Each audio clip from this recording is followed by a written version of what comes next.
Gracias una vez más por el privilegio de reunirnos para esta sesión. Te pedimos, Señor, que nos enseñes cómo el error entró en el protestantismo de tal manera que nosotros podamos evitar caer en el mismo error.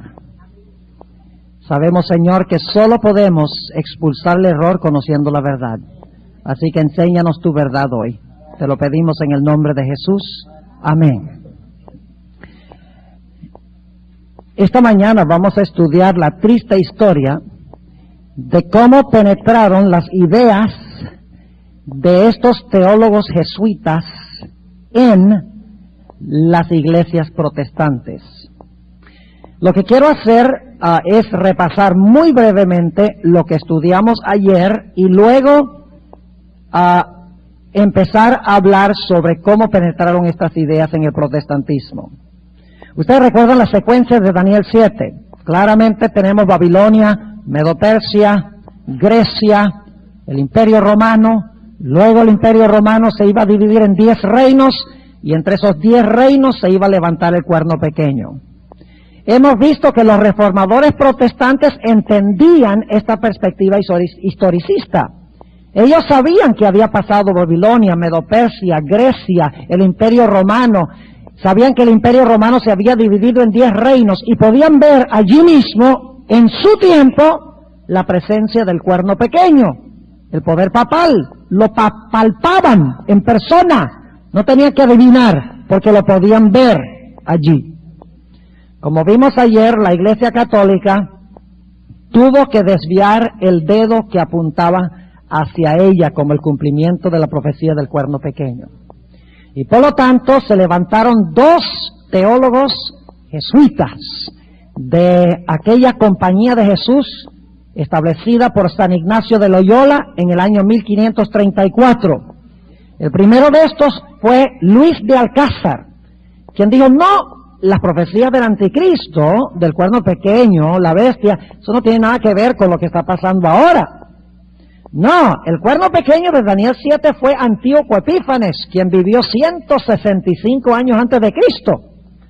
Y eso de la bestia, eso no tiene nada que ver con la Iglesia Católica ahora. Eso se cumplió con Nerón y con los emperadores romanos. Es decir, eso no tiene nada que ver con ahora, ni nada que ver con el futuro. Ya eso se cumplió en el lejano pasado.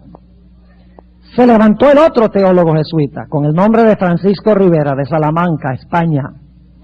Y dijo, no concuerdo exactamente con Luis de Alcázar. Las profecías de Daniel 7 y la bestia de Apocalipsis 13 no se han cumplido todavía. No se están cumpliendo ahora, ciertamente. Dijo, las profecías en cuanto al cuerno pequeño y la bestia están hablando sobre el levantamiento de un personaje literal en el futuro, en el Medio Oriente, un individuo que se va a sentar en el templo de Jerusalén, va a oprimir a los judíos literales por 3 años y medio literales, va a blasfemar a Dios, y este periodo va a durar 3 años y medio. Así que eso no tiene nada que ver con nosotros ahora. De esta manera, estos 2 teólogos jesuitas, Luis de Alcázar y Francisco Rivera, cambiaron los tiempos del calendario profético de Dios, tal cual lo decía Daniel 7:25, pensará cambiar no solo la ley, sino ¿qué cosa? Los tiempos y la ley. Y luego estudiamos ayer cómo se levantó alguien para proliferar los conceptos de Francisco Rivera, ese cardenal italiano con el nombre de Roberto Bellarmino. Escribió un libro inmenso donde refinaba y propagaba las ideas que había propuesto Francisco Rivera. Y no solamente las propagaba por sus escritos, sino que era un individuo experto en debatir con los protestantes. Permítame leerles 3 citas de Bellarmino, de sus propios escritos. Primera cita. Dice, pues todos los católicos creemos que el anticristo será un cierto hombre, mientras que todos los herejes enseñan que el anticristo no será una sola persona, sino más bien un trono individual o reino absoluto o sede apóstata de aquellos que gobiernan sobre la iglesia. Aquí él está admitiendo que los católicos creen que el anticristo es un personaje, pero los herejes de ese tiempo, él dice, ellos creen que es una sucesión de líderes en la iglesia. Muy interesante esta admisión de Belarmino. Demuestra que la reforma protestante, todos, según dice él, dice todos los herejes enseñaban que el anticristo era una sucesión de individuos que se iban a sentar en la sede, en la Santa Sede, como se llama hoy. Una segunda cita, dice él, y cito, el anticristo reinará por solo 3 años y medio, pero el Papa ya ha reinado espiritualmente en la iglesia por más de 1500 años. Ni tampoco se puede hallar uno que haya sido reconocido como el anticristo y que haya gobernado por exactamente 3 años y medio. Por lo tanto, el Papa no es el anticristo pues aún no se ha levantado. Y una tercera cita de Belarmino, esta es directamente de su libro que escribió, dice, el Papa no es el anticristo, pues su trono no está en Jerusalén, ni en el templo de Salomón. Ciertamente es digno de creer que desde el año 600 ningún pontífice romano siquiera ha estado en Jerusalén. Como segunda de Tesalonicenses 2 dice que se sentará en el templo de Dios, él dice ningún papa desde el año 600 de la era cristiana ha estado allá en Jerusalén y mucho menos en el templo, por lo tanto el papa no puede ser el anticristo. Ahora, esto es crucial, porque estos son los conceptos idénticos que más adelante van a enseñar los protestantes. Ahora la pregunta es, ¿de dónde obtuvieron los protestantes estos conceptos? Como les mencioné ayer, por 300 años después que se levantaran Luis de Alcázar y Francisco Rivera, los protestantes se mantuvieron firmes en su perspectiva historicista. Todos concordaban de que el anticristo de la Biblia existía en ese tiempo y era una sucesión de pontífices romanos. Que el tiempo era simbólico, que el templo era la iglesia. Pero en la década de los años 1830, el protestantismo dio media vuelta y se fue en dirección contraria. Comenzó, y les voy a mencionar, dicho sea de paso, muchos nombres y fechas. Ahora, van a tener que conseguir el cassette, porque no puedo detenerme a deletrearle cada uno de los nombres, porque son nombres ingleses. Así que van a tener que conseguir el cassette. Y además de eso, si alguno quiere conseguir el documento de 44 páginas, donde trazo con la documentación bien establecida, todo esto que les estoy compartiendo lo pueden conseguir. Lo tengo solamente en inglés, pero si leen inglés, sería bueno que se sentaran y que lo leyeran, porque lo que yo les estoy diciendo aquí, mucho sencillamente se los estoy diciendo, no les estoy declarando, bueno, esto lo obtuve de tal libro, página tal, por la premura del tiempo, pero en el documento está todo con notas al pie de página, bien cuidadosamente documentado. Yo no estoy inventando nada acá. Estoy compartiendo lo que han dicho muchos estudiosos, muchos historiadores. El primer protestante en adoptar el concepto futurista fue un hombre con el nombre de Samuel Maitland. Se levantó en Inglaterra y en 1826 escribió un libro que se llama Inquiries. Y en ese libro, por primera vez que nosotros sepamos, un protestante enseñó que el anticristo será un individuo. Y que ese individuo se va a sentar en el templo de Jerusalén. Y que va a oprimir a los judíos literales. Por 3 años y medio literales. Por primera vez un protestante, dicho sea de paso, él era un clérigo, era un ministro de la iglesia de Inglaterra, la iglesia anglicana, que es una iglesia supuestamente protestante.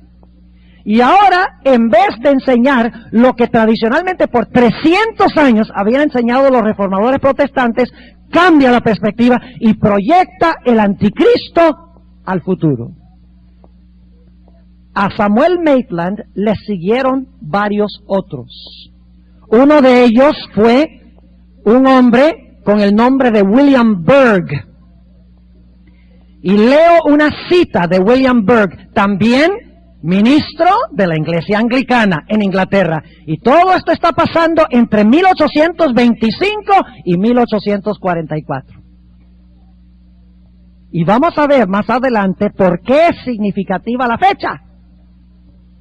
Porque mientras esto estaba pasando en Inglaterra, estaba entrando el futurismo en el protestantismo. En el otro lado del Atlántico, en Nueva Inglaterra, estaban los mileritas proclamando las profecías desde una perspectiva historicista. Los dos métodos en la misma época estaban perfilándose para la gran guerra final. Ahora, note lo que dijo William Berg. Dijo, en primer lugar, el hombre de pecado no es el papado, se deja ver en el hecho de que en este capítulo, de 2 Tesalonicenses 2, dicho sea de paso, en este capítulo el anticristo se debe comprender como un individuo y no como un poder o una sucesión de líderes. ¿Captaron lo que está diciendo? Dice que en 2 Tesalonicenses 2 no está hablando de un sistema, está hablando de un individuo. Y según él se va a levantar en el futuro. Otro ministro o clérigo de la Iglesia de Inglaterra, fueron varios durante este periodo, en la década de los 1830, empezó Samuel Maitland, continuó William Berg, otro fue James Todd, otro sacerdote, otro ministro de la Iglesia de Inglaterra. Y quiero que noten algo muy interesante. El momento que los protestantes cambian su perspectiva del anticristo, se quieren unir con la Iglesia Católica. Se ve patentemente aquí en esta década. Maitland, Berg, Todd, Pusey y otros. Muchísimos clérigos o ministros de la Iglesia de Inglaterra, solo les estoy mencionando algunos, empiezan a enseñar que el anticristo no está presente, que los reformadores protestantes se equivocaron, que va a venir en el futuro, e inmediatamente cuando dicen eso, dicen el sistema romano está perfectamente bien, unámonos con él. Permítame leerles de James Todd, uno de esos ministros de la Iglesia protestante de Inglaterra, la Iglesia Anglicana. Noten lo que él dice. El romanismo, que quiere decir la Iglesia Católica, el romanismo no es propiamente dicho una apostasía de la fe. Otra cita. Los errores del romanismo no constituyen una apostasía. Y una tercera cita. La Iglesia de Roma es una iglesia cristiana verdadera. ¿Cómo puede concluir eso? La única forma es porque él ya no cree que el anticristo es el sistema romano. Ha cambiado el punto de vista a un anticristo futuro. Y por lo tanto, él puede decir, la iglesia romana es una iglesia cristiana verdadera. Y escúcheme bien lo que voy a decir. Se han escrito muchos libros sobre cultos que existen en el mundo moderno. Ahora, no estoy hablando del culto divino. Un culto es como una secta. En inglés la palabra es cult, que es un grupo peligroso, es marginal, no se considera cristiana. Ahora, hay 3 razones por las cuales los escritores han dicho que un movimiento no es cristiano, es un culto. Número 1, el movimiento no cree que la Biblia tiene una norma suficiente para la vida cristiana. Creen que se necesita otra fuente de revelación adicional. Segundo, los cultos siempre creen que Jesús no es suficiente, que se necesita algo más que Jesús. Y en tercer lugar, que no es suficiente ser salvo por fe, sino que hay que añadirle también las obras de los seres humanos. Ahora, a los adventistas se los han atacado por esto, porque dicen, los adventistas no creen que la Biblia es suficiente, porque dicen que necesitan a Elena White. Los adventistas no creen que Jesús es suficiente, porque ellos creen que además del Señor Jesucristo necesita uno el Antiguo Testamento y los mandamientos y todo eso. Y dice, los adventistas no creen que la salvación es por gracia a través de la fe, creen que se salvan por las obras, así que la iglesia adventista es un culto. Y por eso en muchas obras modernas contra los adventistas, ustedes van a encontrar que dicen que la iglesia adventista es un culto, aunque no tanto recientemente. Pero todavía se consiguen libros donde se dice que la iglesia adventista es un culto.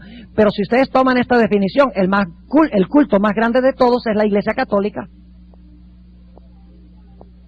Y sin embargo, ni un solo libro protestante hoy en día dice que la iglesia católica es un culto. Yo pregunto, ¿la iglesia católica enseña que la Biblia es suficiente?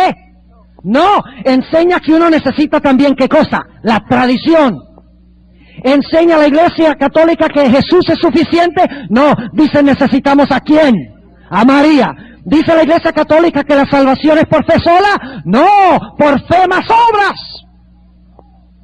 ¿Por qué ninguna obra protestante, cuando habla de los cultos modernos, misteriosamente no aparece por ninguna parte la iglesia católica?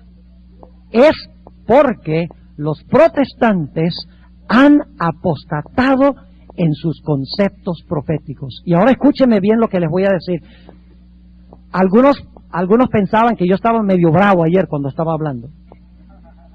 Y yo debo admitirles que a mí me da ira santa. Cuando yo estudié este asunto, yo les digo que se me fue la sangre al cerebro. Uy, y me dio una ira. No contra los católicos, ni contra los protestantes como personas, sino contra estos sistemas que han destruido la verdad de Dios. Debemos enojarnos de una forma santa, lo que llama la Biblia ira santa, cuando se trata de cambiar la verdad de Dios en la mentira. Pero al mismo tiempo debemos amar a los que están en el error. No estoy aquí diciendo que debemos odiar a los católicos. No, debemos amar a los católicos. Pero debemos aborrecer el falso sistema de interpretación que se ha creado. Porque quiero decirles que si nosotros adoptamos el sistema de interpretación profética de los católicos y protestantes hoy en día, todos nos vamos a ir al lago de fuego.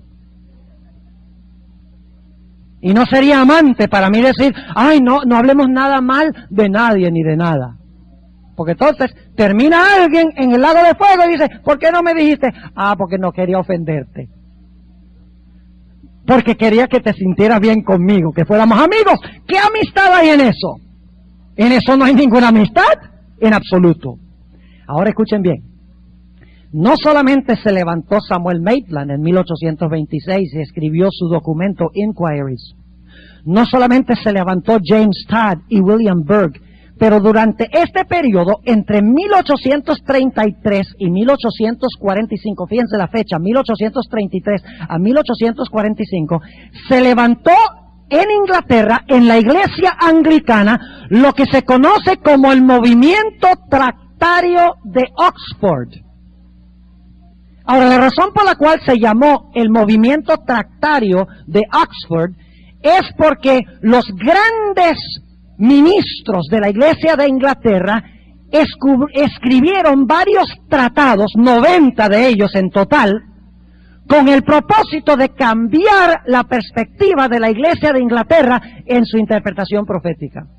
Según ellos mismos, era su propósito, escuchen bien, desprotestantizar la iglesia de Inglaterra. Es decir, era su propósito unir a la iglesia de Inglaterra con el poder papal. ¿Por qué iban a hacer esto? Porque habían cambiado su perspectiva profética. Si hubieran todavía aceptado el historicismo, hubieran visto que el papado es el anticristo y nunca hubieran querido unirse con el anticristo. Pero como cambiaron su punto de vista profético, como cambiaron los tiempos de Dios, ahora era fácil unirse a la Iglesia Católica, porque según ellos la Iglesia Católica nada tenía que ver con el cumplimiento de las profecías del anticristo. Ahora, uno de los campeones de este movimiento tractario se llamaba John Henry Newman. Posiblemente algunos de ustedes han oído este nombre, John Henry Newman. Déjenme decirles algunas cosas en cuanto a Newman. Era el hombre de más influencia en la Iglesia de Inglaterra en ese tiempo. Y John Henry Newman decidió que como la Iglesia de Inglaterra no se unió con la Iglesia Católica, él decidió abandonar a la Iglesia Anglicana y se convirtió en un sacerdote de la Iglesia Católica en 1845. Y ahora escuchen, ironía de ironías. En 1879, la Iglesia Católica recompensó a este ex protestante, quien enseñaba que el anticristo de la Biblia no es el papado, quien enseñaba en este movimiento tractario que los protestantes, la Iglesia Anglicana, debía unirse con la Iglesia Católica y debía reconocer al obispo de Roma como supremo en la Iglesia. En 1879, este individuo fue convertido en cardenal de la Iglesia Católica. Y por eso se conoce como John Cardinal Henry Newman. Qué interesante que un ministro protestante anglicano se haya convertido a la Iglesia Católica, haya aceptado al Papa como supremo y haya sido recompensado con ser cardenal de la Iglesia Católica. Increíble, dicen ustedes. Pero hay más cosas que pasaron durante esta década de los 1830. Están pasando muchas cosas allá en Inglaterra, en Europa. ¿Y saben por qué? Porque el diablo sabe que hay muchas cosas pasando en América. Los dos sistemas están formándose para la batalla final. Y escúcheme bien, la guerra final sí va a ser sobre el sábado y el domingo, pero la verdadera guerra va a ser sobre cómo interpreta usted las profecías. Porque para usted creer que la bestia es el papado y que la marca de la bestia es el domingo, usted tiene que aplicar el historicismo. El método es el que lleva el mensaje. Si usted tiene el método mal, usted va a tener el mensaje mal. Por ejemplo, si usted cree que la bestia es un anticristo futuro que se va a levantar allá en Jerusalén, ¿qué tiene eso que ver con el cambio del sábado? Nada. ¿Qué tiene eso que ver con el protestantismo apóstata? Nada. Para usted llegar al mensaje, usted tiene que usar el método historicista.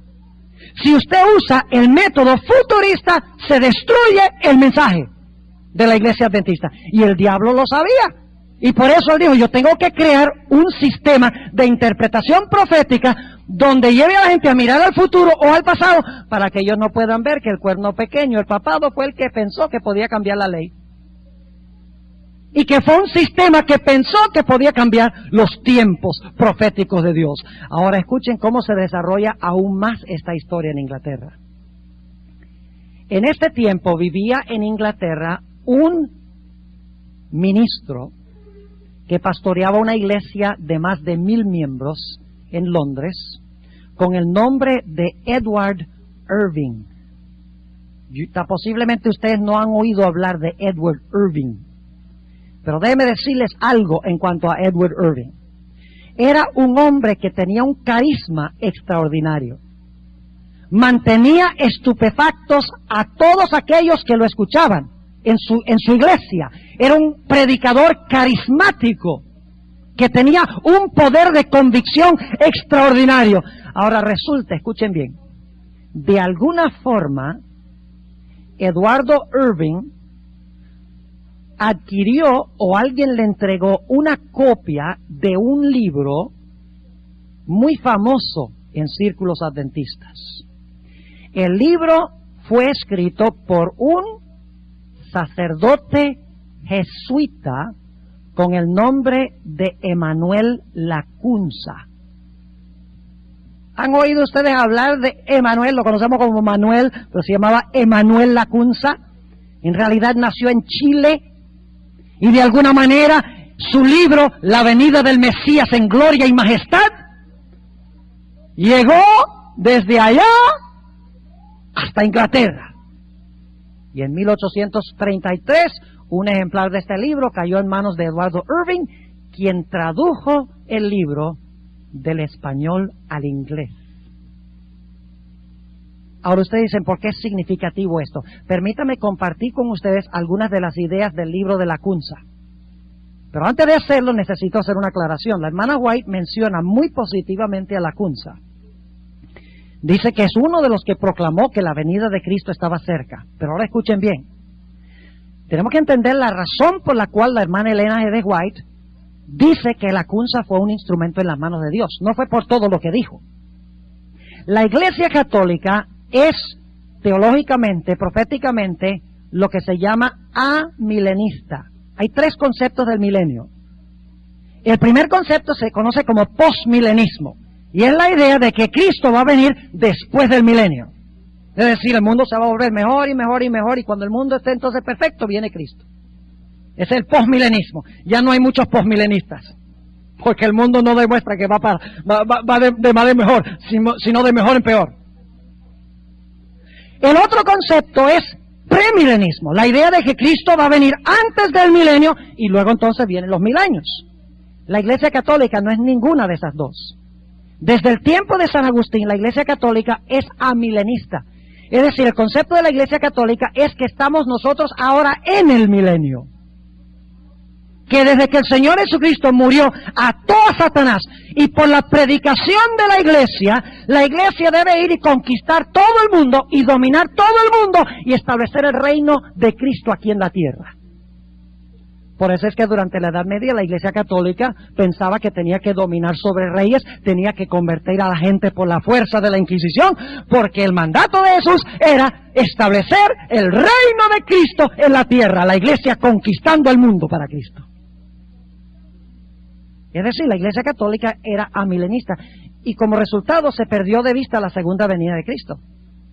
Porque si usted cree que estamos ahora en el milenio y que en realidad lo que va a traer una mejora al mundo es que la Iglesia desde adentro comparte el mensaje y finalmente, como resultado de volverse cristiano todo el mundo entonces se va a volver perfecto y una sociedad ideal. Entonces, ¿a dónde cabe ahí la segunda venida de Cristo?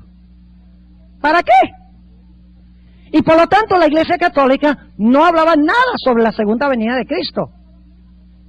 Ahora, lo que la hermana White presenta positivamente de Lacunza es que Lacunza rompió con el concepto católico amilenista. Él dijo, no señor, la Iglesia no va a conquistar el mundo y va a establecer el reino ideal de Cristo aquí en la tierra. Dice, no, Cristo va a regresar y luego entonces viene el milenio. Y enseguida que dijo eso, entonces la gente dice, entonces tenemos que esperar a Cristo antes que venga el milenio. Y como resultado llegaron a la conclusión de que Cristo estaba próximo a venir. Pero la mayoría de lo que escribió Lacunza reflejaba la buena teología jesuita de Rivera. Permítanme compartir con ustedes algunas de las ideas de Lacunza. Y ustedes me van a decir si esto es parecido a lo que enseñan muchos protestantes hoy en día. Número 1, Apocalipsis 4 al 22, todavía el cumplimiento está en el futuro. ¿Me escucharon lo que dije? Es decir, Apocalipsis capítulo 4 hasta el capítulo 22, todo lo que dice eso está todavía en el futuro.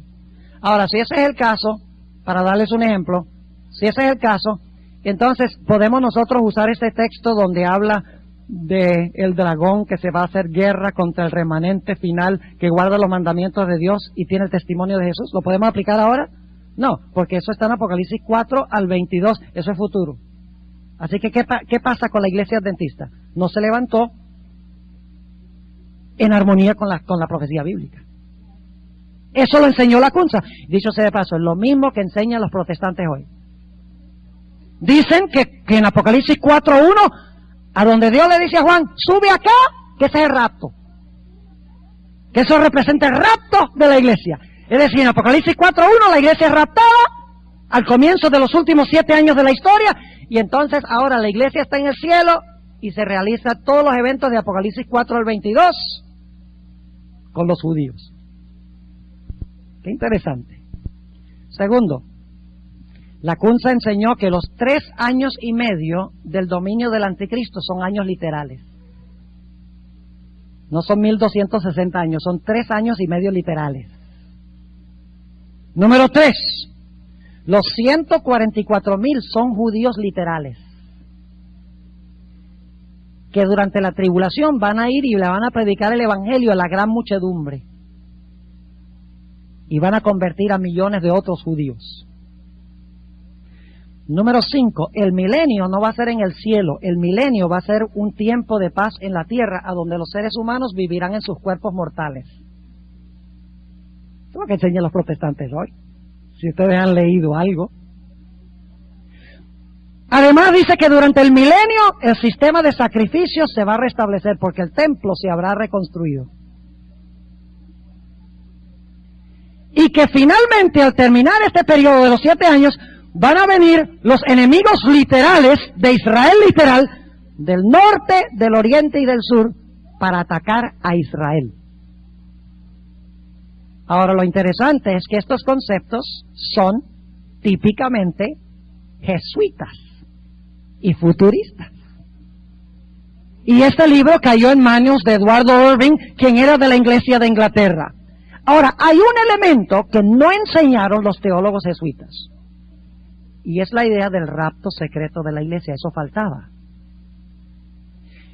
Pero fíjense qué interesante, en el año 1833, este mismo Eduardo Irving, quien dicho sea de paso pertenecía a un grupo, no sé si ustedes han oído hablar de los Plymouth Brethren.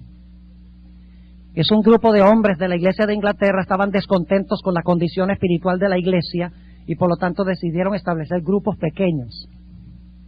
No hay nada malo con los grupos pequeños, siempre y cuando estudien la verdad de Dios. Y se reunieron estos hombres en grupos pequeños con el fin de tener un reavivamiento espiritual.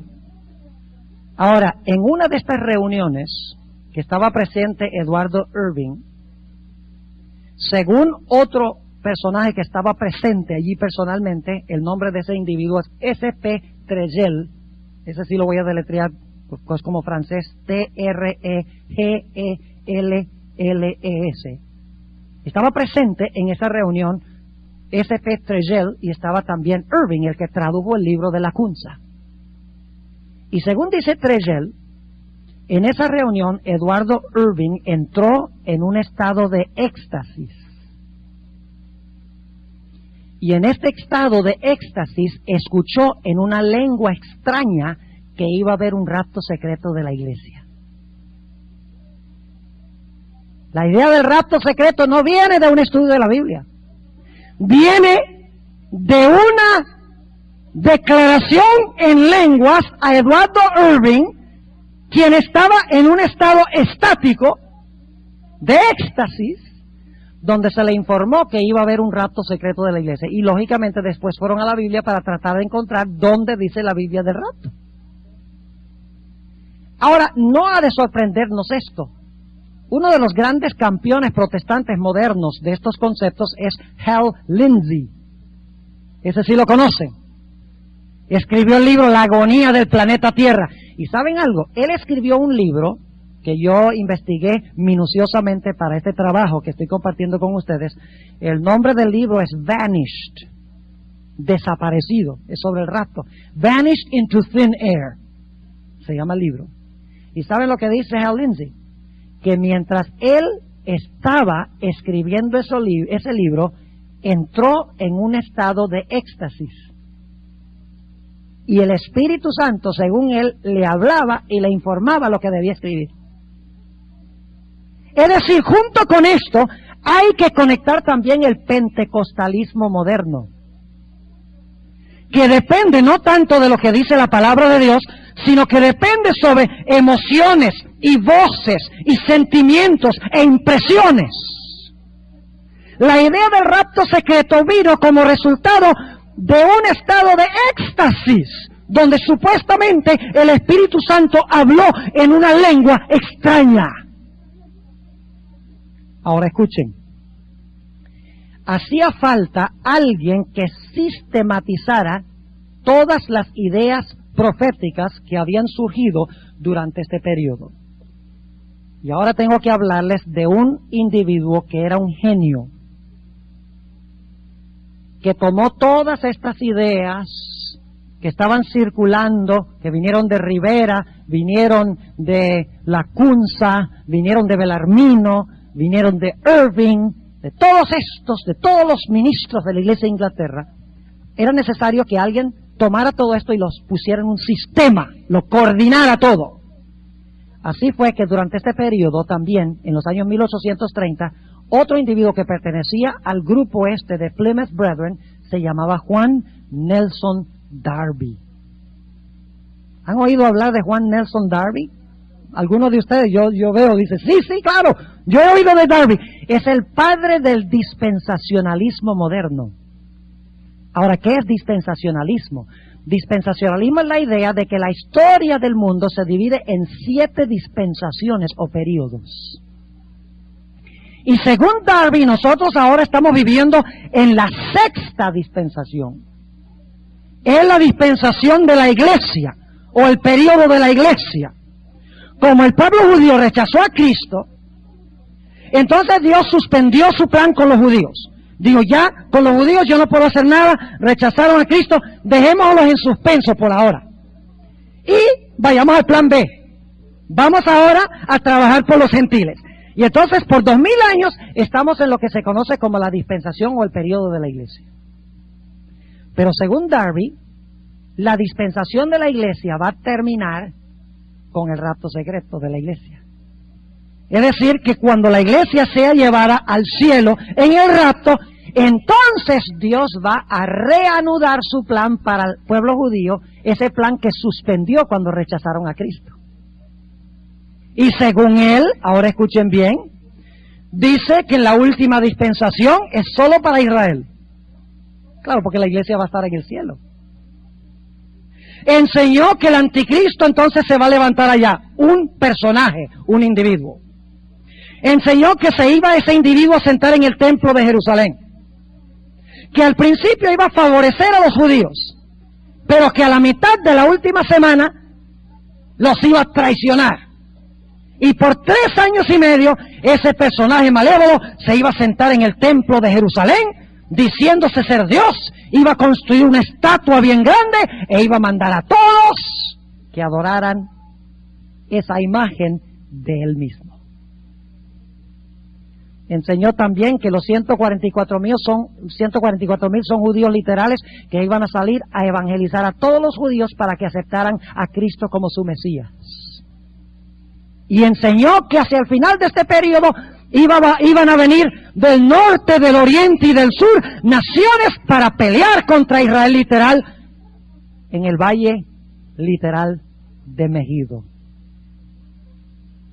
¿De dónde obtuvo Juan Nelson Darby la mayoría de estas ideas?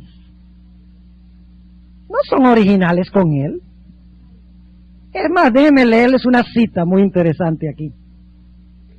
Esta cita viene de un libro de un autor presbiteriano. Dice, el sistema de Darby no era original. El futurismo comenzó con los católicos del siglo XVI. Lo dice no un adventista. Eso se encuentra en el libro The Last Days Are Here Again. Los últimos días están aquí de nuevo, en la página 74. ¿De dónde obtuvo Darby toda esta idea del templo literal, el anticristo literal, 3 años y medio literales, judíos literales, enemigos literales, en un valle literal? Lo obtuvo de los sacerdotes jesuitas católicos del siglo XVI. Y solo les leo esa cita. Tengo otras citas de otros autores protestantes donde dicen la misma cosa, que Darby, Irving, Maitland, etcétera, obtuvieron sus conceptos o sus ideas de los sacerdotes jesuitas. Entonces yo pregunto, ¿de dónde obtuvo el protestantismo su nueva interpretación profética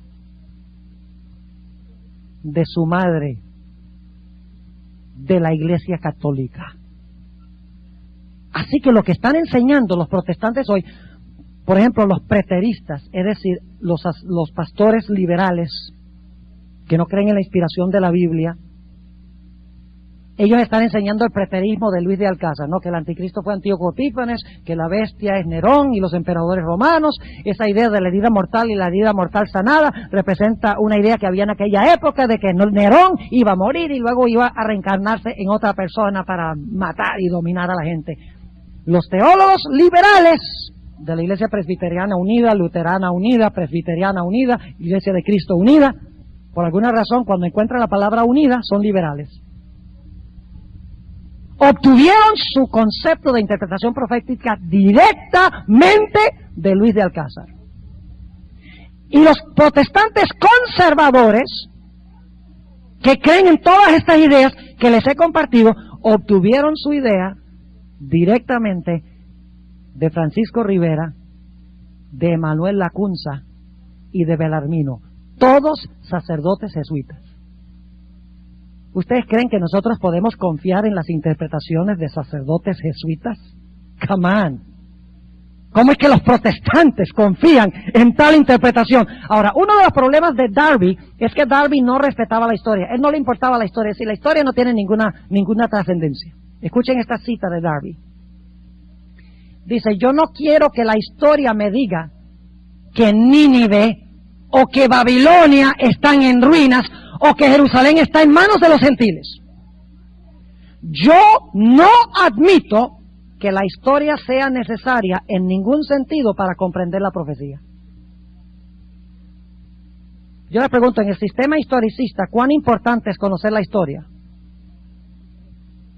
Imprescindible, porque usted tiene que saber que se levantó Babilonia, Medo-Persia, Grecia, Roma se dividió en 10 reinos, luego surgió el cuerno pequeño, luego el cuerno pequeño recibió una herida mortal, esa herida mortal, la imagen va a ayudar que se sane, y entonces viene la persecución final. Usted tiene que conocer la trayectoria histórica. Pero Darby no quería saber nada de la historia. Dice, yo no admito que la historia sea necesaria en ningún sentido para comprender la profecía. Ahora escuchen lo que les voy a decir. Durante los años 1859 y 1874, Darby tomó 6 viajes a los Estados Unidos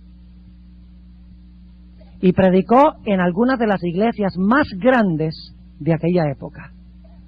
En Nueva York, en Filadelfia, en Boston y en otras partes.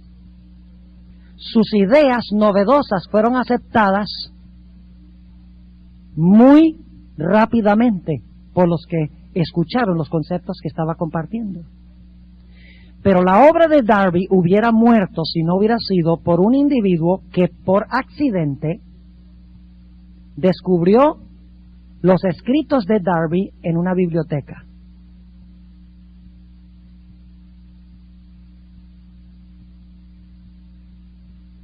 Lo que descubrió los escritos de Darby en una biblioteca se llamaba C.E. Scofield. ¿Han oído hablar de Scofield? Muchos de ustedes han oído hablar de Cyrus Ingerson Scofield. ¿Por qué es famoso Scofield? Díganme ustedes. Scofield es famoso por la Biblia Scofield, que se publicó en el año 1909. Ahora, ¿saben ustedes lo que hizo Scofield?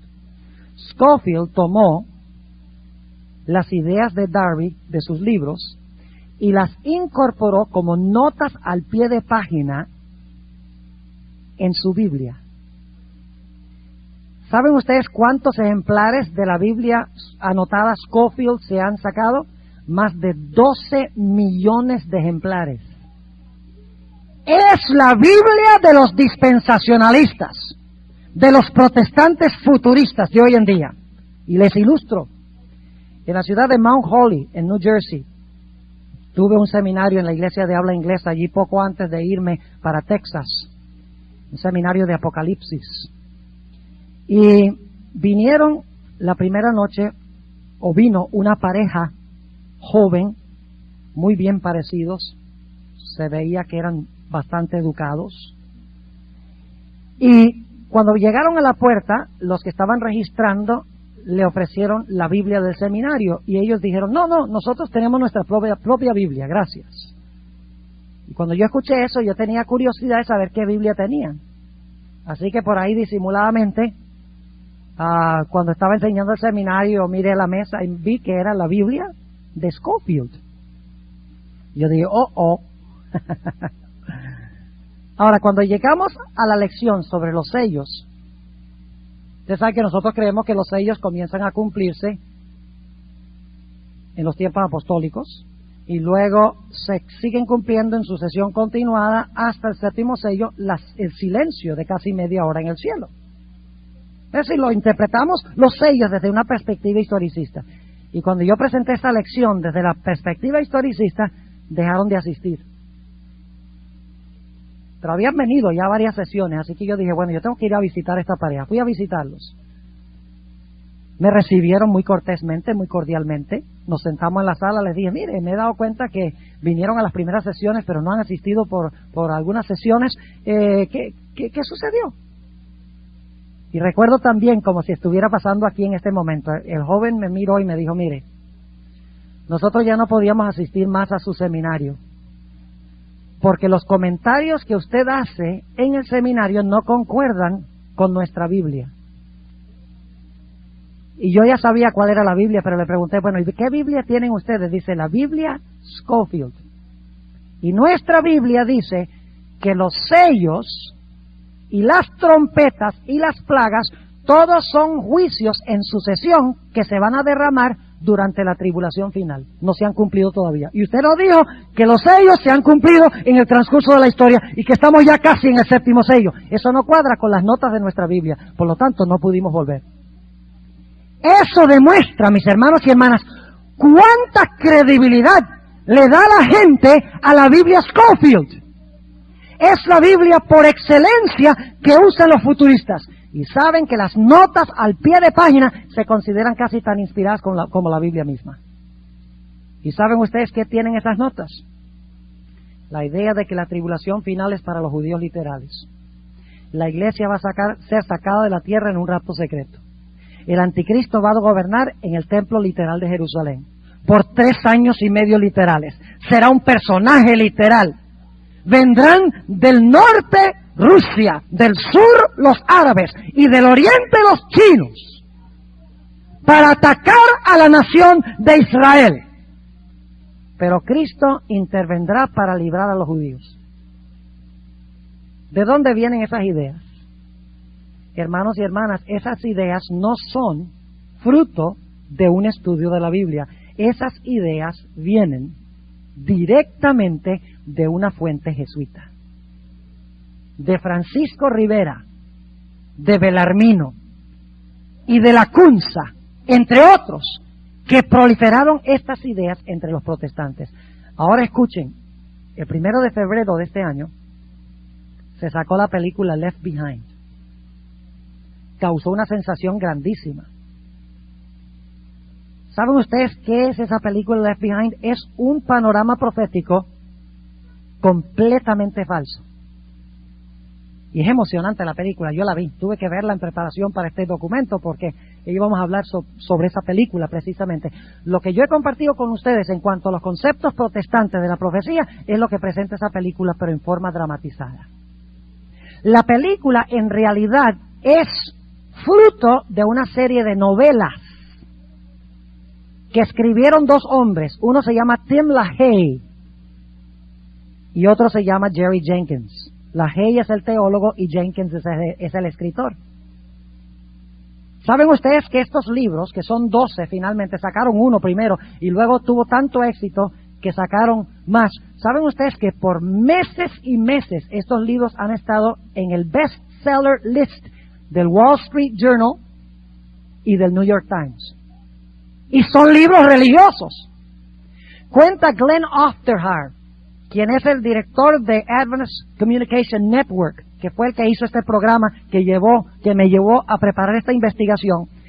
él contó en la introducción, el día que hicimos las presentaciones, que él estaba viajando de Washington, D.C. a su casa en California y que en ese vuelo iban varios congresistas.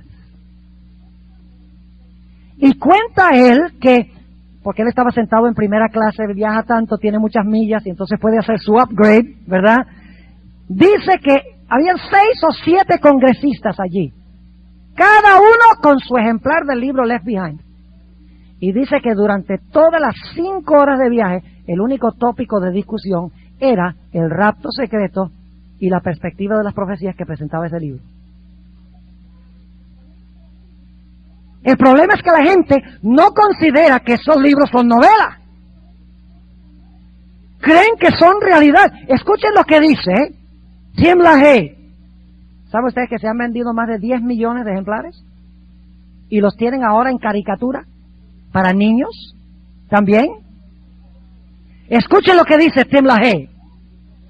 El propósito de estos libros es animar a la iglesia y persuadir a los incrédulos.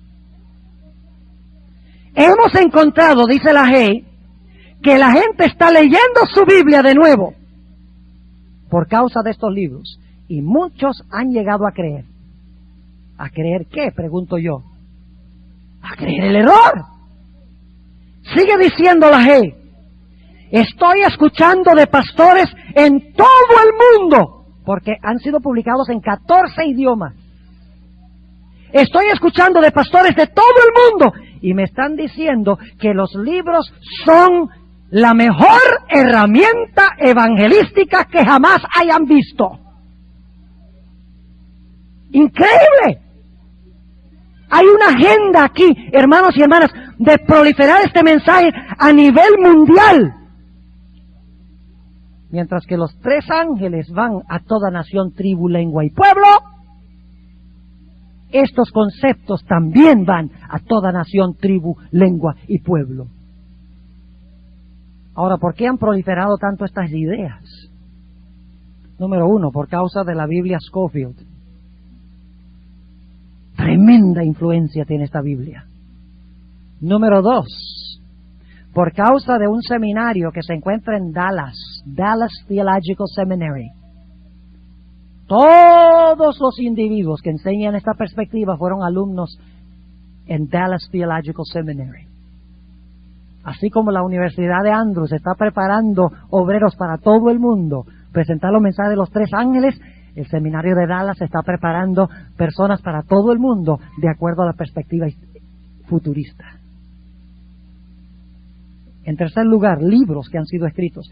Hermanos y hermanas, yo no sé si ustedes han ido a una librería protestante en los últimos tiempos y han visitado la sección de profecías.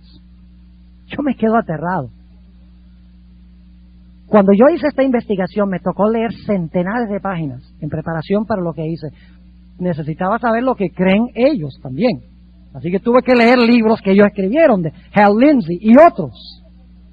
Y me quedé aterrado cuando iba a las librerías, libro tras libro, tras libro, tras libro, escrito por estas personas. Entre los campeones está Hal Lindsey, Tim LaHaye, Jerry Jenkins, Grant Jeffrey, John Walvoord, John Hagee, Benny Hinn, Jack Van Impe, Jack Leland, Dave Hunt, David Jeremiah, Sola Levitt, Arnold Fries, Pat Robertson, Randall Price, Dwight Pentecost. ¿Puedo continuar la lista? Una plétora de libros esparciendo este mensaje. Otra forma como se ha esparcido es a través de los evangelistas de la televisión. Cada domingo usted lo pone y está escuchando esto. El diablo bombardeando y bombardeando y bombardeando al público con estas ideas que he compartido con ustedes que se obtuvieron de la Iglesia Católica. Y en último lugar, las películas y los videos ahora se han prestado para compartir también este mensaje falso. Hermanos y hermanas, no ha de sorprendernos que los católicos y los luteranos firmaron un documento que se llama Joint Declaration on Righteousness by Faith, donde dicen que la Iglesia Católica y la Iglesia Luterana están de acuerdo en la doctrina de la justificación por la fe, y dicen que la pelea de Lutero tenía que ver con semántica. Era una guerra de palabras, dicen ellos, que se definían diferentes las palabras, pero en realidad, dice Lutero y la Iglesia Católica creían la justificación por la fe igual. Lo único es que como usaban diferentes palabras, estaban peleando sobre palabras. No es coincidencia de que 31 líderes protestantes, de los grandes líderes del mundo protestante, hayan escrito o hayan firmado con grandes líderes católicos el documento Evangelicals and Catholics Together. No es coincidencia que Billy Graham haya dicho que la voz moral número 1 del mundo es la de Juan Pablo II. No es coincidencia que Paul Crouch, y todas estas citas las tengo, no las estoy inventando, Paul Crouch, el presidente de TBN, Trinity Broadcasting Network, que se sintoniza en todas partes de los Estados Unidos y en muchos lugares del mundo, dice, yo estoy eliminando la palabra protestante de mi vocabulario. Yo no estoy protestando nada, dice. Es tiempo de que los cristianos dejemos de pelear unos con los otros y que nos unamos todos. No es coincidencia que Jack Van Impe, un hombre de pelo blanco que ustedes ven por televisión bien tarde en la noche, donde cita un versículo tras otro, tras otro, tras otro, que parece una enciclopedia. Claro, tiene un teleprompter. No es coincidencia de que cada rato en su programa diga, Juan Pablo II, ¡qué hombre! ¡Qué gran hombre! Dice él. Y algunos de ustedes lo han visto. No es coincidencia de que Robert Schuller, el famoso pastor de Crystal Cathedral, haya dicho, yo sueño con el día en que el Papa nuevamente sea el líder visible de la Iglesia cristiana. ¿Cómo es posible que pase algo así? Solo hay una respuesta. Las iglesias protestantes no ven el papel del papado en la profecía porque han cambiado los tiempos. Cuán importante es la perspectiva profética de la Iglesia Adventista, hermanos y hermanas. Es un asunto de vida y muerte. Nosotros tenemos el mensaje para el mundo hoy. Para los católicos y los protestantes, para que ellos puedan ver cómo en verdad se van a cumplir las profecías y cómo se están cumpliendo las profecías y con quiénes y cuándo y dónde. Hoy tenemos eso nosotros y el mundo prácticamente está en ignorancia sobre estos asuntos. No ha de sorprendernos que nuestra propia iglesia, y escuchen bien antes de decirles esto, esta es la iglesia remanente de Dios. Esta es la iglesia de Dios. Pero el diablo también ha querido sembrar su cizaña en la iglesia. Y no podemos cerrar nuestros ojos y defender todo lo que hace la iglesia. Lo que voy a decir ahora es en lealtad a la iglesia, no en contra de... Lo que pasa es que algunos agarran estas cosas y levantan las armas contra la iglesia. La iglesia está en apostasía. Ah, pero yo no. Fíjense qué arrogancia. Si la iglesia está en apostasía, pero yo no. Allá está la iglesia apóstata, pero yo estoy bien. No lo estoy diciendo en ese sentido. 2 profesores de la Universidad de la Sierra, y yo me quedé aterrado. Está en la revista Adventist Today, que no es una publicación de la Iglesia Adventista, pero es de tendencia liberal, donde publican artículos que no publicaría una publicación adventista. Y estos 2 autores, uno de apellido Caniddle y otro de apellido Landa, dicen en sus artículos que los conceptos que presenta la hermana Elena de White en el Conflicto de los Siglos era lo que creía la gente en esa época del siglo XIX, pero que no necesariamente hoy se aplica. Y termina uno de los 2 artículos diciendo que en vez de los adventistas atacar a la Iglesia Católica, debería, y estoy citando, construir puentes de entendimiento entre la Iglesia Adventista y la Iglesia Católica. Que tenga Dios misericordia de su pueblo. ¿Y por qué? Porque dudan que la perspectiva que da la hermana White en el Conflicto de los Siglos sea verídica. Dicen, eso era para el siglo XIX, lo que creían allá los pioneros, Guillermo Miller, pero no se aplica hoy. Y como pasó en Inglaterra, el momento que usted ataca el concepto profético de la Iglesia, usted dice, unámonos con la Iglesia Católica. ¿Están conmigo? Y a mí me indigna este asunto. Si parezco enojado, lo estoy. Pero es un enojo, es una ira santa, porque a mí me molesta que se cambie la verdad de Dios y que se engañe a los seres humanos. Jesús también se indignó y agarró un látigo, no le pegó a nadie, pero agarró el látigo y se indignó. Dice que se enojó, se usa la palabra se enojó. Ahora no significa que se enojó como nos enojamos nosotros por algo que nos hacen. Se enojó, el celo de la casa de Dios lo consumió. Y hermanos y hermanas, el celo de la verdad de Dios debe consumirnos. Y debemos tener la valentía de hablar y de contar esta cosa, porque la mayoría de los protestantes no saben nada de esto. Y la mayoría de los católicos tampoco saben nada de esto. Y cuando lo oyen, yo he encontrado algunos que dicen, ¿qué? ¿Cómo? Présteme ese documento. Y lo leen, y algunos han llegado a ser pentecostales, han llegado a ser adventistas, estudiando estas cosas. Yo no sabía que la verdad de Dios se había cambiado de esa forma. Ahora vamos a concluir con esto. ¿Cuánto tiempo tenemos? Ya se acabó el tiempo, ¿verdad? 5 minutos. Bueno, fantástico. Precisamente la cantidad de tiempo que necesitábamos. Ahora, esta es la pregunta. ¿Por qué se levantó todo este movimiento para adoptar el futurismo en Inglaterra en la década de los 1830? Porque en el otro lado del Atlántico, en Nueva Inglaterra, había otro grupo de personas predicando y escribiendo. Los mileritas.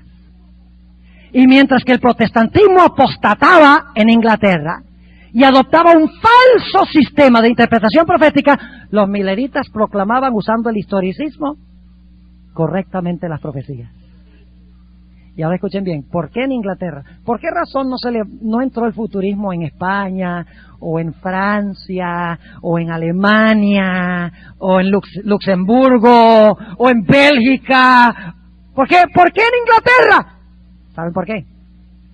Porque la vasta mayoría de los inmigrantes a los Estados Unidos en la década de 1830 venían de Inglaterra. Era el plan de Satanás trasplantar el futurismo de Europa a través de Inglaterra a la Nueva Inglaterra para proliferar el mensaje futurista en los Estados Unidos. Ahora permítame leer para concluir 2 citas muy interesantes de fuentes no católicas. ¿Cuántas iglesias en el mundo hay hoy que son historicistas? Una. ¿Y cuál es esa? La Iglesia Adventista del Séptimo Día. Es el último bastión del historicismo. Y ay de esta iglesia si se deshace de sus raíces historicistas, porque no tendría razón de existir. Hermanos y hermanas, si Apocalipsis 12 se aplica a los judíos, después que la iglesia está en el cielo, entonces el texto que dice, guardan los mandamientos de Dios y tienen el testimonio de Jesucristo, no tiene nada que ver con nosotros. El librito que fue dulce en la boca y amargo en el vientre, eso no tiene que ver con ningún chasco, eso tiene que ver con los judíos allá. Los mensajes de los... Tenga misericordia, Señor. Los mensajes de los 3 ángeles, que son la última advertencia de Dios al mundo, eso nada tiene que ver con nosotros ahora. Eso lo van a proclamar son los judíos después que la iglesia está en el cielo. ¿Qué es lo que ha hecho el diablo? Ha hecho desaparecer el mensaje de Apocalipsis, porque él sabe que ahí está la advertencia final de Dios para el mundo. Ahora fíjense que la desventaja que tuvo el pueblo de Dios, porque los mileritas usaban el método historicista y cuando Cristo no vino en 1844, todos los protestantes abandonaron el historicismo. ¿Qué es lo que hizo el diablo? Levanta el futurismo en Inglaterra y luego, como resultado del chasco, lleva a los protestantes a decir, el historicismo eso no funciona. Fíjense, los mileritas no se cumplió lo que ellos dijeron, así que tenemos que adoptar otro método. Ahora escuchen lo que dice un autor, se llama Thomas Ice. El apellido se escribe igual que hielo. Le cuadra bien el apellido. Thomas Ice, en su libro The Great Tribulation, Past or Future, la gran tribulación, pasada o futura, página 6, fíjense lo que dice. Este individuo es futurista, o sea, él cree la perspectiva de Darby, la perspectiva de Rivera, etcétera. Pero fíjense qué interesante lo que dice. El historicismo, que una vez fuera el punto de vista predominante de los protestantes entre la Reforma y mediados del siglo pasado. Yo no sé si captaron eso. Lo leo de nuevo. El historicismo, que una vez fuera el punto de vista predominante de los protestantes. ¿Admite él que el historicismo ha sido el método protestante? ¿Sí o no? ¿Entre cuándo y cuándo? Entre la Reforma y mediados del siglo pasado. Este libro se está escribiendo en 1999. ¿Cuál sería mediados del siglo pasado? 1844. Dice, el historicismo, que una vez fuera el punto de vista predominante de los protestantes entre la Reforma y mediados del siglo pasado, parece tener poco atractivo como sistema de interpretación profética entre los cristianos conservadores de hoy. Y pone entre paréntesis, a excepción de los adventistas del séptimo día. ¡Tremendo! ¿Qué está diciendo? Varias cosas. Uno, los protestantes todos eran historicistas hasta mediados del siglo pasado. ¿Eso lo está diciendo, sí o no? En segundo lugar, está diciendo que la única iglesia historicista que queda en el mundo es ¿qué? La iglesia adventista del séptimo día. Y ahora escuchen lo que dice. Dentro del movimiento evangélico, el movimiento evangélico son todas las iglesias protestantes conservadoras, dentro del movimiento evangélico durante los últimos 150 años, si están en 1999, van hacia atrás 150 años, ¿a dónde llegan? 1844, sí. Dice, dentro del movimiento evangélico, durante los últimos 150 años, escuchen esto, el futurismo ha logrado dominar y derrotar al historicismo.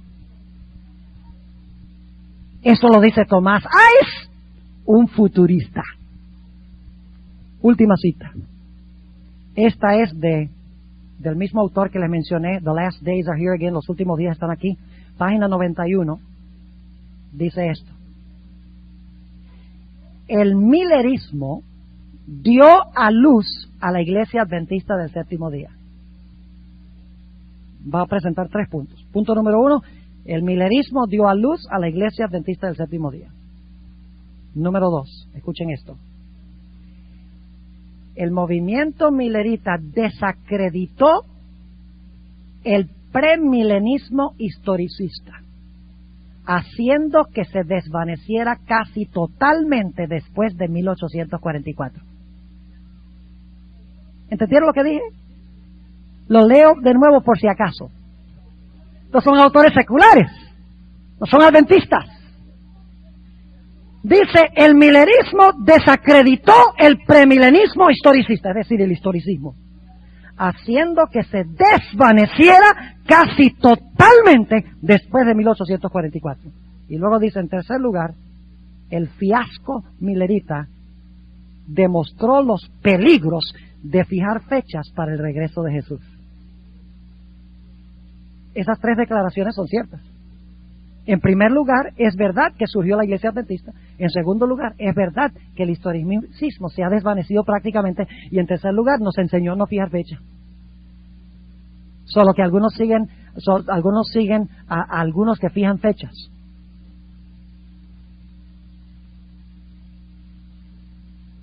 Por ejemplo, se agarra.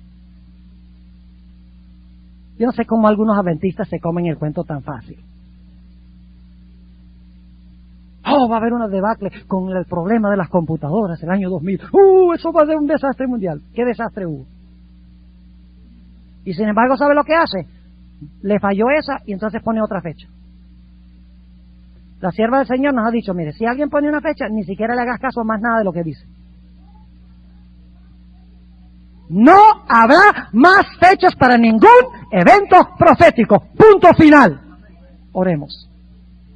Padre Celestial, Te damos gracias porque en la historia y en tu palabra nos has revelado estas cosas. Hemos hablado cosas fuertes, no con el fin de ofender, sino con el fin de defender tu verdad, que ha sido pisoteada y malograda de una forma increíble a través de la historia. Señor, te rogamos que nos mantengas firmes en tu verdad. Y más que esto, que nos ayudes a compartir estas ideas con aquellos que ni sueñan en cuanto a lo que está pasando. Que ellos también puedan saber dónde estamos en el curso profético y puedan levantarse a proclamar tu mensaje y a vivir tu mensaje. Gracias por haber estado con nosotros. Gracias por contestar nuestra oración, porque te lo pedimos en el nombre de Jesús.